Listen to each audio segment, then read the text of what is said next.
আমাদের অনন্য স্টোরি সকল প্রকার পার্ট গল্প দেখতে আমাদের চ্যানেলটি সাবস্ক্রাইব করে পাশে থাকা বেল আইকনটিতে ক্লিক করে অল নোটিফিকেশন অন করে দিন। এই শয়তানটা এখানে কেন? কি হলো, সরো। তিথি দরজা থেকে সরো।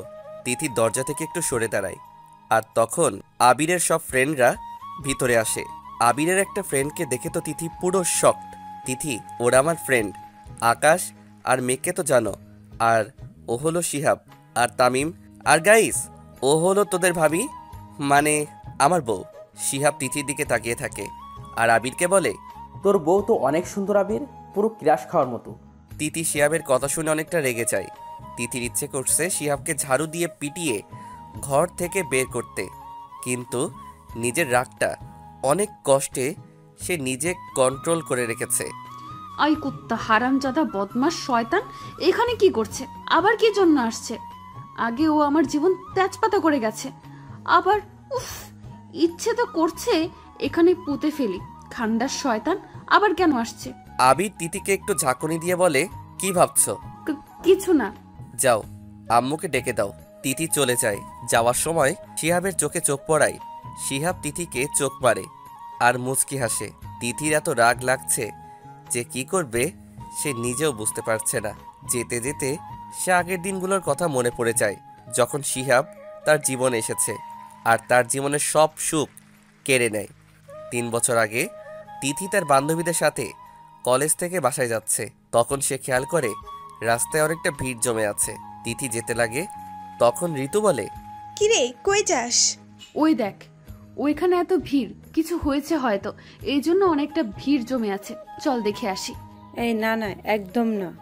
একদম চুপ কর, আমি তো যাব, কেউ হয়তো বিপদে পড়েছে, দেখে আসি চল। তিথি, তুই যেখানেই যাস সেখানে কিছু না কিছু করে আসিস, পরে ঝামেলায় পড়তে হয়। প্লিজ আজকে যাস না। হ্যাঁ ঋতু, তুই ঠিক বলেছিস। তিথির কোনো বিশ্বাস নাই, পরে দেখা যাবে গিয়ে উল্টো কোনো ঝামেলা করে এসেছে আর আমাদেরও ঝামেলায় ফেলেছে। কি বললি শাকচুন্নি? আমি সব জায়গায় ঝামেলা করি? তোকে আমি আলু পরোটা বানিয়ে এই নীলার বাচ্চাকে খাওয়াবো। কুত্তিগুলা, তোরা এত হারামি কেন? ইচ্ছে তো করে তোদের দুইজনকে গাছে লটকিয়ে পিটাই। উফ আল্লাহ, এই এলিয়েনটা আমাদের পৃথিবীতে কিভাবে যে আসলো। কি বললি? যাই হোক, তোদের আমি পরে দেখে নিব, আগে দেখে আসি ওখানে কি হয়েছে। তিথি কারো কথা না শুনে যায় আর গিয়ে দেখে একটা ছেলে একটা রিক্সাওয়ালাকে মারছে আর সবাই দাঁড়িয়ে আছে, কেউ কিছু বলছে না। তিথি একটা লোককে জিজ্ঞেস করে, চাচা, ওই ছেলেটা রিক্সাওয়ালাকে এভাবে মারছে কেন? ছেলেটার গাড়ির সাথে রিক্সাটি ধাক্কা লাগে আর গাড়ির একটা কাঁচ ভেঙে যায়, তাই ছেলেটি নেমে ওনাকে মারতে থাকে। তিথি এই কথা শোনার পর আর রাগটা কন্ট্রোল করতে পারে নাই। ছেলেটার সামনে গিয়ে তার কলার ধরে নিজের দিকে ফিরিয়ে ঠাস ঠাস করে 2টা চড় মারে। সবাই পুরো অবাক। এই মেয়ে, ঝামেলা না করলে হয় না? এত মানুষের সামনে এইভাবে একটা ছেলেকে থাপ্পড় মারলো। আল্লাহ, কি করি এই মেয়েকে নিয়ে। ছেলেটি গালে হাত দিয়ে তিথির দিকে তাকিয়ে থাকে অগ্নি দৃষ্টিতে। ছেলেটি কিছু বলতে যাবে তার আগে তিথি ছেলেটিকে বলে, ওই অমানুষ, তোর কি মন বলতে কিছু নাই? গরিব বলে তুই ওনাকে এইভাবে মারবি? কুত্তা, হারামি, অমানুষ, তোকে আমি এখানে পুঁতে ফেলবো। তোমার এত বড় সাহস আমাকে থাপ্পড় মারার? তুমি জানো না তুমি কার গায়ে হাত তুলেছো? আমি ভালো করে জানি কে তুই। তুই হলি একটা মানুষ রূপে জানোয়ার। ইউ একদম চুপ থাক, ওনার কাছে ক্ষমা চেয়ে নে, না হলে এখন আমি কি করব ভাবতেও পারবি না। আমি আর এই ছোট লোক থেকে ক্ষমা তোমার মাথা ঠিক আছে? তিথি এতটা রেগে গেছে যে সামনে একটা লাঠি পায় আর সেটা দিয়ে শিহাবের গাড়ির মধ্যে এত জোরে বাড়ি দেয় যে গাড়ির কাঁচগুলো ভেঙে টুকরো টুকরো করে ফেলে। সবাই তো পুরো অবাক তিথির এমন কাণ্ড দেখে। তিথি শিহাবের সামনে গিয়ে বলে, দেখ, ভালোই ভালোই বলছি, তাড়াতাড়ি ক্ষমা চেয়ে নে, না হলে তোর গাড়ির কাচের মতো তোর মাথাটাও আমি এইভাবে টুকরো টুকরো করব। শিহাব এতটা রেগে যায় সে তিথিকে কিছু বলতে যাবে, তখন তিথি আবার গাড়ির মধ্যে বাড়ি দেয়। শিহাব না চাইতেও রিক্সাওয়ালার কাছে ক্ষমা চায় আর চলে যেতে লাগে। তখন তিথি কাছে এসে বলে, অনেক বড় ভুল করেছো আমার সাথে বেয়াদবি করে, আমার সাথে এত বাজে ব্যবহার করে। তুমি ভাবতেও পারবে না আমি তোমার কি অবস্থা করি। আমার লাইফে এখন একটা কাজ, তোমার লাইফ হেল্প করা। গেট রেডি মিস থাপ্পড় আলী। আরে যা যা, তোর মতো বদমাশ আমার কিছুই করতে পারবে না। কারণ আমি তিথি কাউকে ভয় পায় না। শিহাব সেখান থেকে চলে যায়। তার মাথায় শুধু একটা কথাই ঘুরছে, আর তা হলো তিথির লাইফ হেল করা। সবার সামনে তাকে থাপ্পড় মারার, অপমানের প্রতিশোধ নেওয়ার ভূত চেপেছে তার ঘাড়ে। তিথির নাম ছাড়া সে কিছু জানে না। তোমার লাইফ আমি এত হেল্প করব যে তুমি চাইলেও আমার কাছ থেকে ছুটতে পারবে না। তোমার জীবনের সবচেয়ে বড় ভুল আমার গায়ে হাত তোলার আর আমাকে অপমান করা। এই দিন না আমি ভুলবো আর না তোমাকে ভুলতে দিব। ঋতু আর নীলা তিথির কাছে আসে আর তিথিকে সামলিয়ে বাসায় নিয়ে যায়। প্রায় 1 মাস কেটে যায় এই ঘটনার। শিহাব এই 1 মাসে তিথির ব্যাপারে সব জেনে নেয়। তিথি একদিন কলেজ থেকে বাসায় এসে দেখে শিহাব তার বাসায়।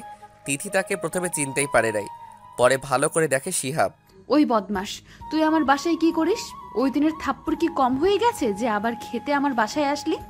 তিথি, মেহমানদের সাথে কিভাবে কথা বলতে হয় জানিস না?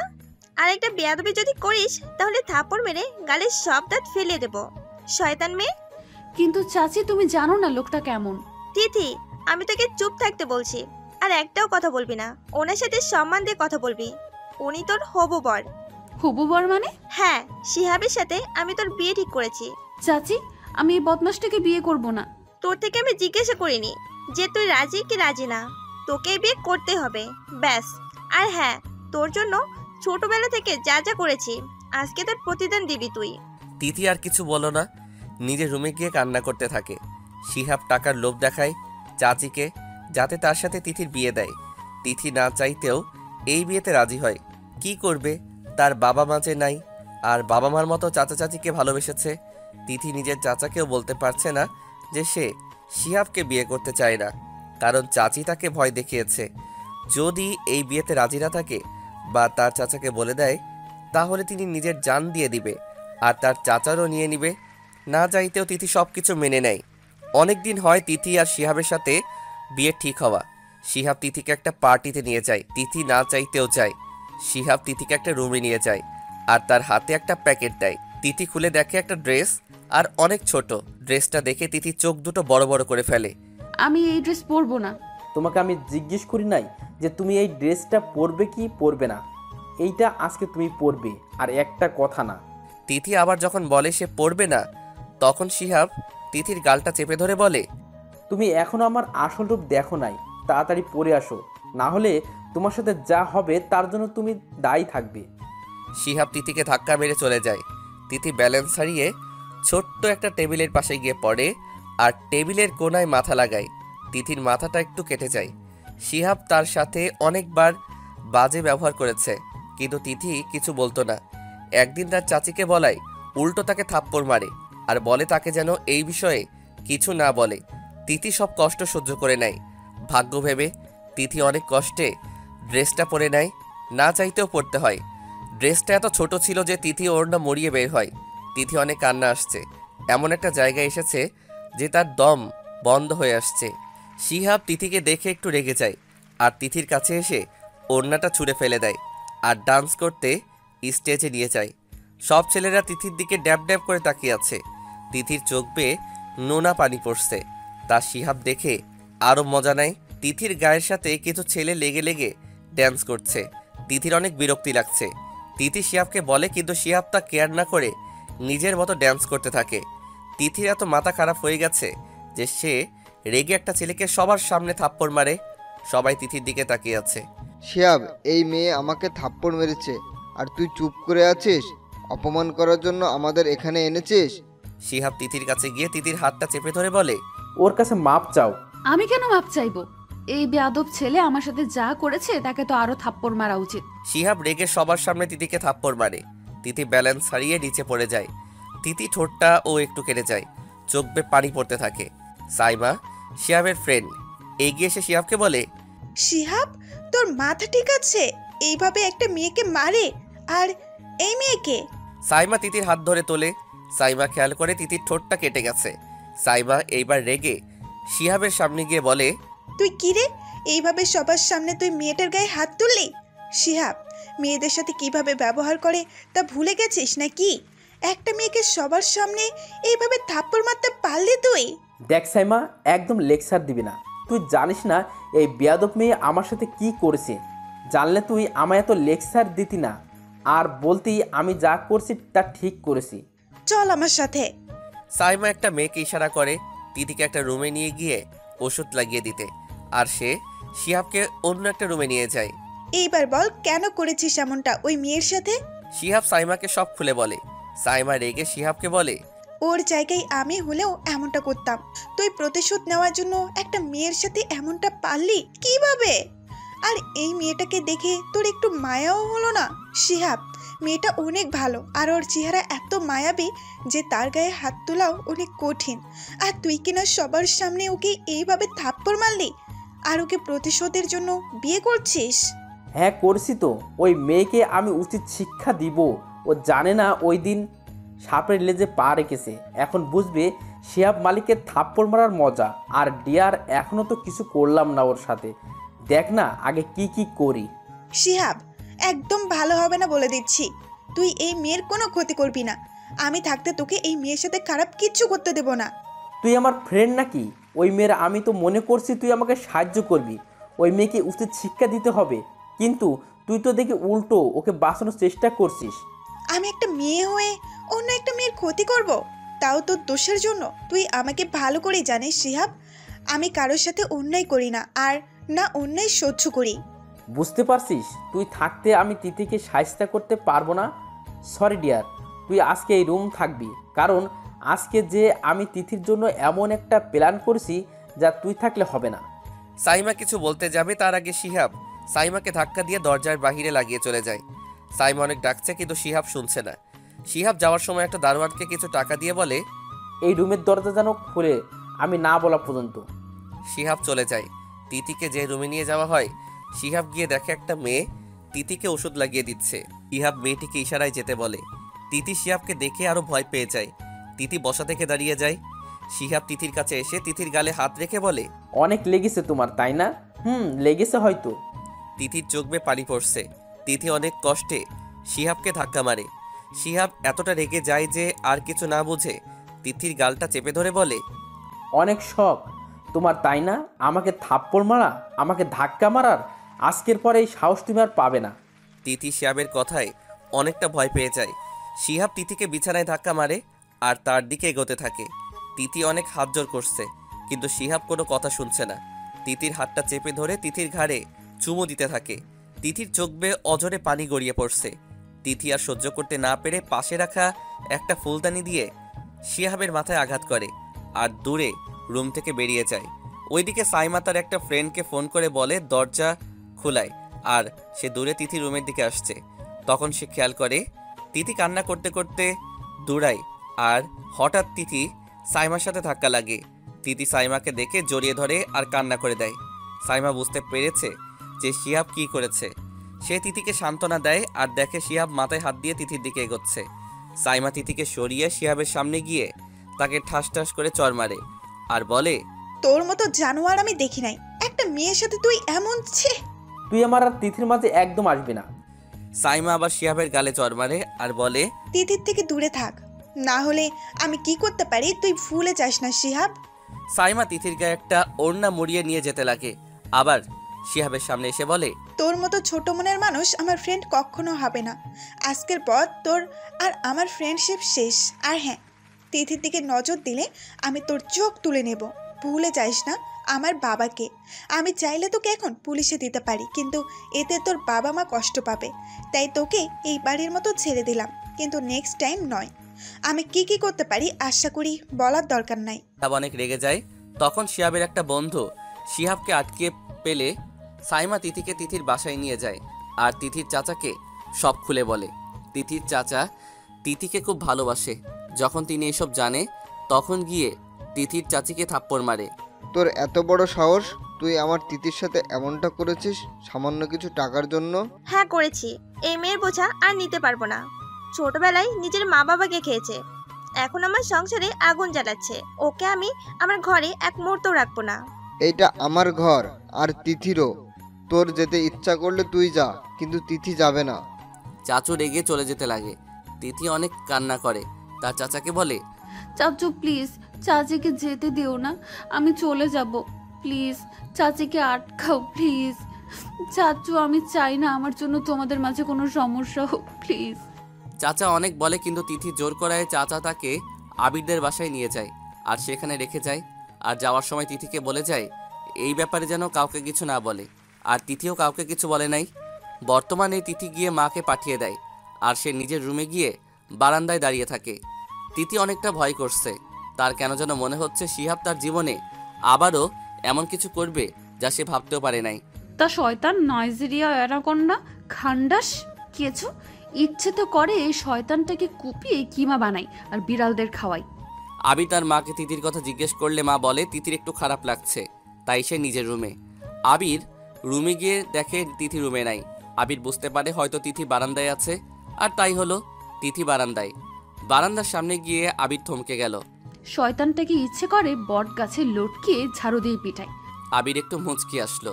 সে মনে করলো তিথি তাকে বকা দিচ্ছে সকালে না বলে যাওয়ার জন্য। আবির পিছন থেকে তিথিকে জড়িয়ে ধরে। আবিরের প্রত্যেক ছোঁয়া যে তিথির অনেক চেনা।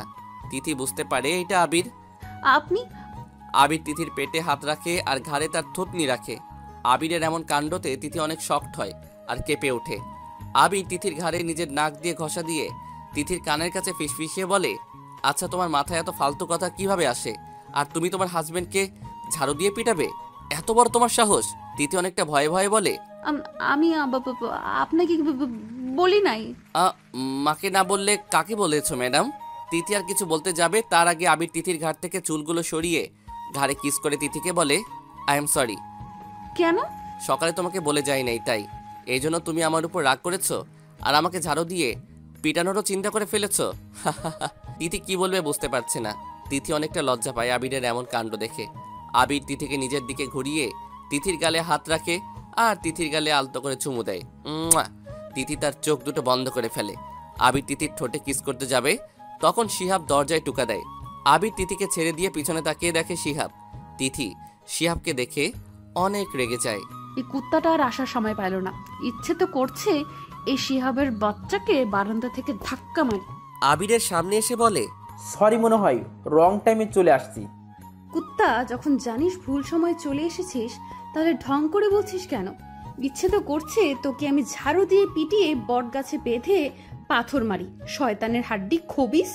আরে না না, আচ্ছা বাদ দে এইসব, চল বাহিরে। শিহাব তিথির দিকে তাকিয়ে একটু মুচকি হেসে দেয়। তিথি শিহাবের হাসি দেখে এতটা রেগে যায় যে তার তখন এত ইচ্ছে করছে আবিরের সামনে মারতে, কিন্তু তা সে করতে পারবে না। আবিরের ফ্রেন্ড বলে কথা। তিথি ভাবতে থাকে এই রকম একটা শয়তান আবিরের ফ্রেন্ড কিভাবে হতে পারে। আবির স্যার এত ভালো আর এই শিহাবের বাচ্চা এত কুত্তা, তাহলে এই গন্ডার কিভাবে আবির স্যারের বন্ধু হতে পারে? বুঝেছি। এই শয়তান সবার সামনে ভালো সাজে আর নিজের আসল রূপ কাউকে দেখায় না। হারামি একটা। শিহাব চলে যায়। আবির যেতে লাগে। আবার তিথির দিকে তাকিয়ে দেখে তিথি কি যেন ভাবছে।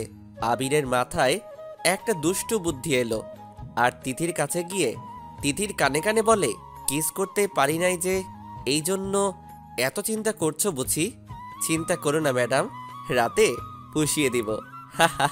আবিরের কথা শুনে তিথি তার চোখ দুটো বড় বড় করে ফেলে। তিথি আবিরের কথায় অনেক লজ্জা পায় আর আবিরকে একটু ধাক্কা দিয়ে বলে, ছি ছি, আপনি কি বাজে। কি? আমি কি? ডাক্তার দেখান ভালো থেকে সময় থাকতে, পরে অনেক সমস্যা হবে। তাই বুঝি? তিথি পিছিয়ে যায় আবিরের এগোনো দেখে। আবির তিথির কোমরটা ধরে নিজের সাথে লেপ্টে ধরে। তিথির ঘাড় থেকে চুল সরিয়ে কিস করে।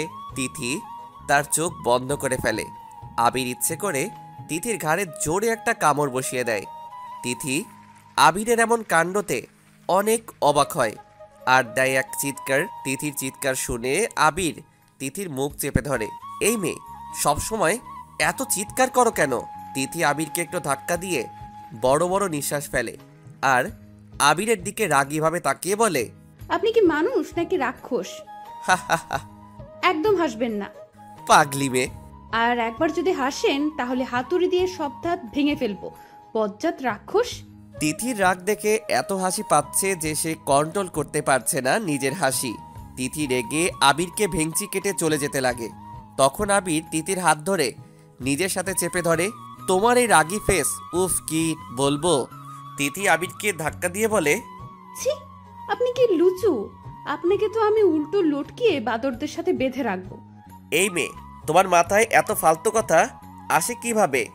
তিথি আবিরকে ধাক্কা দিয়ে বলে, শয়তান! আল্লাহ, এই মেয়ে কি আমার কপালে জুটলো? আর এই ফাজিল মেয়েকে আমি কিভাবে যে এত ভালোবেসে ফেললাম, আর এখন ওকে ছাড়া থাকতেও পারবো না। অনেক বড্ড ভালোবাসি। মিস বকবক। আবির হলরুমে গিয়ে রাখে তিথির মা টেবিলে খাবার সাজাচ্ছে, আর তার বন্ধুরা সোফায় বসে কথা বলছে। আবিরও তাদের সাথে বসে কথা বলতে থাকে। আবিরের চোখে তিথির চোখ পড়ায় তিথি ভেঙচি কেটে চোখ সরিয়ে ফেলে, আর আবির তিথির কাণ্ড দেখে হাসতে থাকে।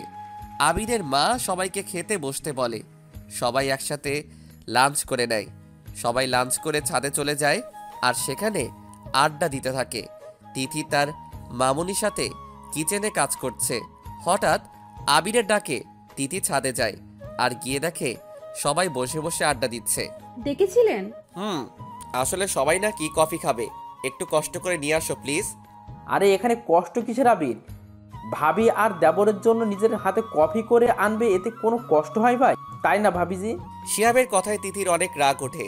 তারপরও একটু শান্তভাবে বলে, আমার কোনো কষ্ট হবে না আমার এই দেবরের মতো ভাইদের জন্য কফি করতে। তিথি রেগে হনহন করে কিচেনে চলে যায়। তার এত রাগ লাগছে যে সে কি করবে বুঝছে না। তিথির মাথায় একটা শয়তানি বুদ্ধি এলো। তিথি একটু ডেভিল মার্কা হাসি দিয়ে সবার জন্য কফি করে নেয়, কিন্তু শিহাবের জন্য সেই রকম কফি করে। তিত করল্লার রসের সাথে লাল গুঁড়া মরিচ আর চিনির জায়গায় লবণ এত পরিমাণ মিশিয়েছে যে একটা মানুষ তা খাওয়া সম্ভব না। কেউ যাতে সন্দেহ না করে তার জন্য কফি পাতা একটু মিশিয়ে দেয়, আর কফি কাপটায় একটা চামচ রাখে যাতে এইটা শিহাবকে দিতে পারে। তিথি কফি নিয়ে ছাদে যায় আর সবাইকে কফি দেয়। শিহাব তিথির দিকে মুচকি এসে বলে, ভাবিজি আপনার হাতে কফি কাপটা দেন প্লিজ। তিথি জানতো শিহাব এমনটা করতে পারে, তাই তো সে শিহাবকে মজা বোঝানোর জন্য এমন কফি বানায় যাতে আর না বলে তিথির হাতে কফি খাবে। তিথি শিহাবের হাতে কফির কাপটা দেয়। শিহাব কফিটা মুখে দিয়ে পুরো শক। শিহাবের অবস্থা এত খারাপ যে সে কিছু বলতেও পারছে না। কফিটা ফেলতে যাবে তার আগে তিথি বলে ওঠে, সে কি দেবরজি, মুখটাকে বাংলার 5 কেন বানালেন? কফি বুঝি ভালো হয় না এই দেবরজি? হ্যাঁ, শিহাব মুখটা এমন কেন করেছিস? খা। ভাবি, কফিটা কিন্তু সেই হয়েছে। হ্যাঁ ভাবি, অনেক টেস্টি। শিহাব কফিটা ফেলতে যেও ফেলে নাই, কফিটা খেয়ে নেয়। শিহাবের অবস্থা এত খারাপ যে তার চেহারা দেখা যাচ্ছে না। তিথি তো হাসতে হাসতে শেষ, কিন্তু সবার সামনে সে হাসতেও পারছে না। অনেক শখ তোর আমার সাথে ফাইজলামি করার, তাই না? এইবার বুঝ মজা। শিহাব তিথির দিকে রাগি লুকে তাকিয়ে কফিটা খেতে থাকে। দেবরজি, কফিটা কেমন হলো বললেন না যে? শিহাব কি বলবে বুঝতে পারছে না। তারপরও সে বলে, এইরকম কফি আমি আমার জীবনেও খাই নাই, এত টেস্টি যে কি বলবো। তাহলে আরেক কাপ নিয়ে আসি দেবরজি। শিহাব বসা থেকে উঠে চিৎকার করে বলে, না। তো এখানে এত জোরে চিৎকার দেওয়ার কি আছে? শিহাব দূরে চলে যায়। তিথি তো হাসতে হাসতে শেষ। তিথির হাসি দেখে আবির তিথির সামনে এসে বলে, পাগলের মতো হাসছো কেন? আপনাকে অনেক জোকার লাগছে তো তাই। ইউ। ও মা, বাবুর রাগ লাগছে বুঝি? তিথি আবিরের গালটা টেনে দেয়। আবির তিথির হাতটা একটু সরিয়ে তিথির দিকে রাগি লুকে তাকিয়ে বলে, গাল টানছো কেন? আমি বাচ্চা নাকি যে এইভাবে গাল টানছো? আপনি তো বাচ্চাই, এই জন্যই তো আপনি আমাকে কামড় দিয়েছেন। বাচ্চারা এমনটা করে। তাই নাকি ম্যাডাম? ওকে, তাহলে আজকে থেকে পুরো বাচ্চা হয়ে যাব। হা হা হা। তিথি ঠিক বুঝতে পারছে যে আবিরের মাইন্ডে কি চলছে। তিথি নিজের পায়ে নিজে কুড়াল মেরেছে তার মনে হয়। তিথি সিঁড়ি দিয়ে নামতে থাকে। তখন আবিরও তিথির পিছনে নেমে তিথির ওড়নার আঁচল ধরে ফেলে। ওড়নায় টান খাওয়ায় তিথি একটু ভয় পেয়ে যায়, আর পিছনে ফিরে দেখে আবির। কি করছেন কি? আরে তুমি না একটু আগে বললে যে আমি বাচ্চা, সো ম্যাডাম বাচ্চারা এমনটাই করে। তিথি অনেকটা ঘাবড়ে যায়। আবির তিথির কাছে এসে তিথির বুকে ফু দেয়। তিথি তার চোখ দুটো বন্ধ করে ফেলে। আবির তিথির গালে আলতো করে চুমু দিয়ে বলে, ম্যাডাম এইভাবে লজ্জা পেও না, কুচ কুচ হোতা হে, পরে কন্ট্রোল করতে পারবো না। তিথি চোখ খুলে দেখে আবির তিতির থেকে একটু সরে পকেটে হাত দিয়ে মুচকি মুচকি হাসতে থাকে। আবিরের এমন হাসি দেখে তিথি আরো লজ্জা পেয়ে যায়। আবিরের এমন হাসিতে যে তিথি পুরো ফিদা। তিথি আবিরের দিকে ড্যাব ড্যাব করে তাকিয়ে থাকে। আবিরের হাসি যে তিথির কাছে সবচাইতে সুন্দর লাগে। আবির তিথির এমন তাকানো দেখে তিথির কানের কাছে এসে বলে, এইভাবে দেখো না, পরে বেহুশ হয়ে যাবে। তিথি ভেঙচি কেটে বলে, ঠং দেখে বাঁচি না। তিথি আবিরকে একটু ধাক্কা দিয়ে যেতে লাগে। তখন দেখে শিহাব উপরে উঠছে। শিহাব তিথিকে দেখে দাঁড়িয়ে যায়। আর কিছু বলতে যাবে তখন দেখে আবিরও আছে, তাই আর কিছু না বলে যেতে লাগে। তিথির মাথায় দুষ্ট বুদ্ধি আসে। তিথি তার পাটা দিয়ে শিহাবকে ধাক্কা মারে, আর শিহাব কিছুর সাথে ধাক্কা লেগে সিঁড়ি বেয়ে পড়ে যায়। তিথির তো এত হাসি আসছে বলার বাহিরে। শিহাব কি বাচ্চি? তোকে তো আমি তোর আসল জায়গা দেখাবো। তুই এখনো তিথিকে চিনিস নাই। আজকে তো মাত্র ট্রেলার দেখালাম, আগে আগে দেখো হোতা হ্যাঁ ক্যা। উপস সরি, আমি আসলে দেখি নাই দেবরজি। আবির গিয়ে শিহাবকে তোলে আর তিথিকে বলে, তুমিও না দেখে চলবে না। আরে আমি তো আর ইচ্ছে করে ফেলি নাই, তাই না দেবরজি? শিহাব তিথির দিকে রাগি লুকে তাকিয়ে বলে, আবির, ভাবি হয়তো দেখে নাই। বাচ্চু এখনো তো কিছু করি নাই, আগে আগে দেখো হোতা হ্যাঁ ক্যা। আবির শিহাবকে একটা রুমে নিয়ে যায়। সেখানে শিহাবকে শুয়ে আবির তিথিকে বলে, তিথি যাও শিহাবের জন্য ওষুধ দিয়ে আসো, আর হ্যাঁ 1 গ্লাস গরম দুধও। বজ্জাত ছেলে, তুই আমাকে এই শয়তানের চাকরানি বানালি। ইচ্ছে তো করছে তোকে ওই তিত করল্লার রস খাওয়াই, বদমাস ছেলে। তিথি কি ভাবছো, যাও। যাচ্ছি। আমার এই বজ্জাত হাজবেন্ডকে একটু মজা বোঝাতে হবে। মিস্টার বজ্জাত, তোমায় আমি মজা বোঝাচ্ছি, একটু অপেক্ষা করো। তোমায় অতীত করল্লার রস খাওয়াবো, তাও স্পেশাল। তিথি এখনো দাঁড়িয়ে আছো কেন, যাও। তিথি কিচেনে গিয়ে দুধ গরম করে তিথি ভাবতে থাকে শিহাবকে কিভাবে মজা বোঝাবে। তিথি অনেক চিন্তা করে, পরে তার মাথায় একটা দুষ্ট বুদ্ধি এলো। তিথি দুধটা নিয়ে শিহাবকে দেয়। শিহাব তিথির হাত থেকে দুধটা নিতে চায় না। তার মনে হচ্ছে তিথি হয়তো আবার কিছু মিশিয়েছে।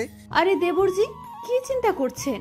আমি খাবো না, হয়তো আবার কিছু মিশিয়েছেন। কি? তিথি আবার কখন কি মিশিয়েছে? আমার মনে হয় সিঁড়ি থেকে পড়ে ওনার মাথাটা গেছে। চিন্তা করিয়েন না দেবরজি, দুধে না বিষ মিশিয়েছি আর না ইঁদুরের ওষুধ। তিথি কি? আরে আমি তো সত্যি বললাম। শুনেছি যে যেমন করে তার ফল তেমন পায়, তাই না দেবরজি? শিহাব তিথির দিকে অগ্নি দৃষ্টিতে তাকিয়ে থাকে। মনে হচ্ছে তিথিকে কাঁচা গিলে খাবে। তিথির তো বেশ ভালো লাগছে শিহাবের এমন অবস্থা দেখে। তিথি ওষুধটা রেখে চলে যায়। আবির অনেকক্ষণ পর শিহাবকে নিয়ে ছাদে যায়। আর ছাদে যেতে লাগে তিথি আবিরের সামনে এসে বলে, আপনাকে মা ডাকছে। এখন তিথি পরে যাব। আমি শিহাবের সাথে ছাদে যাচ্ছি। তিথি গাল ফুলিয়ে নেয়। আবির যেতে লাগে। আবার তিথি ভাবতে থাকে, এই রে, এই বজ্জাত স্যারটা যদি এই শয়তান শিহাবের আগে ছাদে ওঠে তাহলে তো না না, কি ভাবছি। তিথি আবিরের এক হাত ধরে ফেলে আর শিহাবকে বলে, দেবরজি আপনি যান, আর আবির আপনাকে আম্মু কেন ডাকছে তা দেখে আসেন। আসলে আম্মু যেন কি ইম্পর্টেন্ট কথা বলবে, আপনি আগে গিয়ে শুনুন। আর দেবরজি একা যেতে পারবে, তাই না দেবরজি? আবির কিছু বলতে যাবে তখন শিহাব বলে, তুই যা, আমি একা যেতে পারবো। তিথি আর আবির নিচে চলে যায়। আবির তার মায়ের কাছে যায়।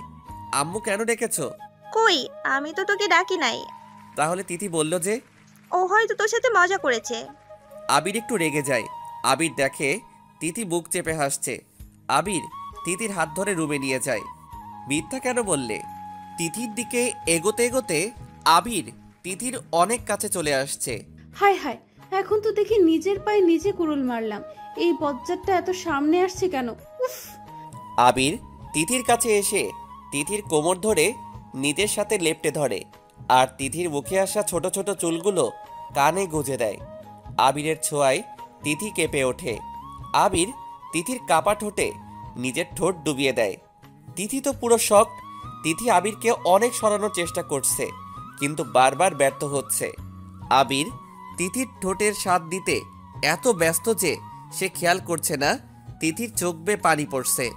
আবির তিথির পিঠে এক হাত দিয়ে স্লাইড করছে, অন্য হাত দিয়ে তিথির চুল আঁকড়ে ধরে আছে। আর তিথি আবিরের শার্ট আঁকড়ে ধরে আছে। দুইজন যেন এক অজানা দেশে চলে গেছে। হঠাৎ আকাশে মেঘের চিৎকার শুনে আবির তিথিকে ছেড়ে দেয় আর দুইজনে হাঁপাতে থাকে। তিথি তো অনেক রাগী লোকে আবিরের দিকে তাকিয়ে থাকে, মনে হচ্ছে এখন আস্তা গিলে খাবে। তিথির এমন চাহনিতে আবির হাসতে থাকে। আবার মেঘের চিৎকার শুনে দূরে ছাদে যায়। তিথির তো এখন হুঁশ আসলো যে সে কি করেছে। তিথিও আবিরের পিছনে পিছনে যায়। আবির গিয়ে দেখে শিহাব কারেন্ট শক খেয়ে কেমনভাবে যেন কাঁপছে। তিথি গিয়ে দেখে শিহাব ফ্লোরে পড়ে আছে আর কাঁপছে। তিথি তো মহা খুশি। পাশে রাখা একটা ঝাঁটা ছিল, তিথি তা নিয়ে শিহাবকে সেভাবে মারতে থাকে। তিথির এমন কাণ্ডতে সবাই তো পুরো অবাক। শিহাব তো কিছু বলতেও পারছে না। বেচারা একে তো কারেন্ট শক খাইলো, তার মধ্যে তিথি তাকে আরও ঝাঁটা দিয়ে পিটাইছে। আসলে তিথি তখন ছাদে কারেন্টের তার রাখে, যাতে শিহাব ছাদে আসার সাথে সাথে সেখানে পা রাখে আর কারেন্টের শক খায়, আর একটা ঝাঁটাও যাতে ঝাঁটা দিয়ে মারতে পারে। এই জন্য তখন তিথি আবিরকে মিথ্যা বলে নিয়ে যায়, যাতে আবির শকটা না খায়। তিথির এমন কাণ্ডতে আবির তো পুরো এই মেয়ে করছেটা কি? আবির, ভাবি শিহাবকে এভাবে মারছে কেন? ভাই থামতে বল, নাহলে শিহাব ঝাঁটার বাড়ি খেয়ে মরে যাবে। আবির তিথির হাতটা ধরে বলে, তিথি কি হচ্ছে এইসব? তিথি থেমে যায় আর হাঁপাতে থাকে। পরে আবিরকে বলে, কারেন্ট ধরলে নাকি ঝাঁটা দিয়ে পিটাতে হয়, তাহলে নাকি কোনো ক্ষতি হয় না। আর তোমাকে এই ফালতু আইডিয়া দিচ্ছে কে? রহিম চাচা। ও হ্যাঁ, তোমার রহিম চাচা, যিনি তোমাকে এত বাজে আইডিয়া দেয় যে কি আর বলবো। ওকে বাড়া বন্ধ করো। আর মেঘ, শিয়াবকে ধর, ওকে রুমে নিয়ে যাই। আবির খেয়াল করছে তিথি কেমন যেন আজীব ব্যবহার করছে। তিথি এইভাবে কাউকে মারবে আবির তো ভাবতেও পারে নাই। আবিরের কেমন যেন সন্দেহ হয় তিথির উপর।